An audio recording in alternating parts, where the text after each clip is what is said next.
Hey everybody, welcome to Objectively Put. And I know I'm going to be going a little off topic today. I know I was here to cover the 2020 hopefuls, candidates on the Democratic side, to give a more clear idea of where they stand and what they might be doing moving forward. But this is pretty important.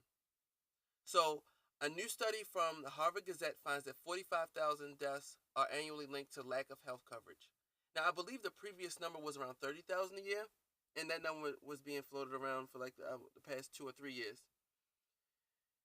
The article reads, quote, uninsured working Americans have a 40% higher death risk than privately insured counterparts. Now, I want to interject and say that while what I just quoted wasn't misleading, it can be a bit confusing because it states that uninsured working age Americans have a 40% higher death risk than privately insured counterparts. That can lead some to believe that getting private insurance is the answer, but the next paragraph is telling. It continues, quote, nearly 45,000 annual deaths are associated with lack of health insurance, according to a new study published online by the American Journal of Public Health. That figure is about 2.5 times higher than the estimate from the Institute of Medicine in 2002. So, getting private insurance isn't the answer unless you're super wealthy and can afford every aspect of coverage, because the 45,000 annual deaths are associated with lack of health insurance, meaning these people are covered. It's just the plans are terrible, and on a very limited income, terrible plans are normal. Here's an example. When I first got my recent job, there was a basic plan available to me, and that's basically, it was called like the Healthy Living Plan, which is exactly what it states. You have to be healthy in order to have this plan. If you aren't healthy, it doesn't cover anything else. It covered your routine physicals, and I think that was it. I think that was it. I think that's all it really covered. So if I broke an arm, if I sprained something, if I got sick, crazy sick out of nowhere, if I contracted diabetes, anything that can happen outside of kind of like the routine sicknesses, it just wasn't covered. It just wasn't covered, and that's terrible. That's not real health coverage. It's just physical coverage. That's all it is. Uh, but I digress. The article continues to read, quote, the uninsured have a higher risk of death when compared to privately insured, even after taking into account socioeconomic health behaviors and baseline health. The Institute of Medicine, using older studies, estimated that one American dies every 30 minutes from lack of health insurance, remarked David Himmelstein, study co-author, associate professor of the medicine at Harvard Medical School and primary care physician at Cambridge Health Alliance. He says, quote, even this grim figure is an underestimate because now one dies every 12 minutes.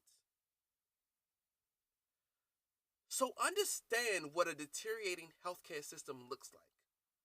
While it's true that the ACA covered more people, it being for-profit legislation in favor of the private insurance industry created a problem that couldn't be avoided. The problem is incentivized care. So the more money you have, the better your insurance. That also makes a clear statement that the less money you have, the less deserving you are of health care. I don't think there's any other way to see it. That's why when improvements on the ACA are touted, people like me reject it. Keeping it for profit as opposed to a system we pay into without CEOs and shareholders that will hoard the gains is morally wrong.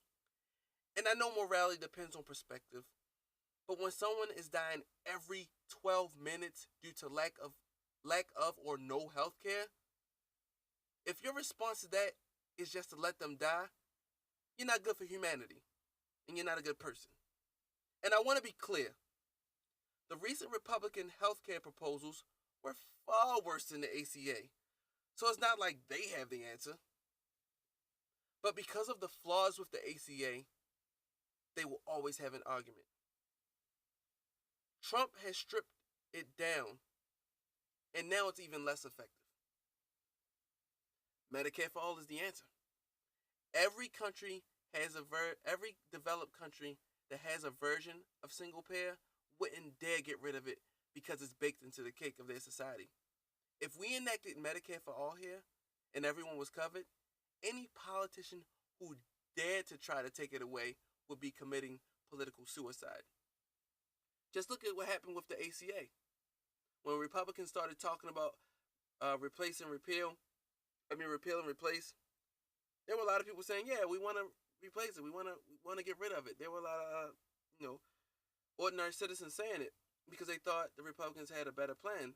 But when it came to light that their plan was worse, people were like, nah, I need to keep this. This is what I have. This is what's keeping me alive. And there were even stories of people saying, if it wasn't for the ACA, my loved one or even they themselves wouldn't be here today.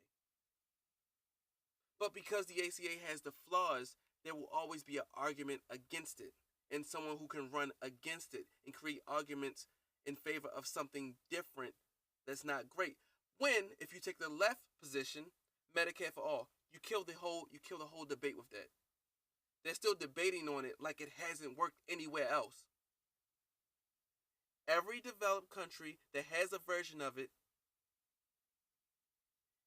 they're paying less money per capita than we are, and they're having better health outcomes. Republicans always want to call the ACA and Medicare for all a death spiral. They bring up the crap with death panels, saying, well, if the government gets to ration care, then grandma might be on a death panel. Grandma's already on a death panel because grandma doesn't have $1 million. She's not a millionaire. She might not even be a thousandaire. Because of that, because she doesn't have the money, she's low on that totem pole. And that is a death panel. Take care, guys.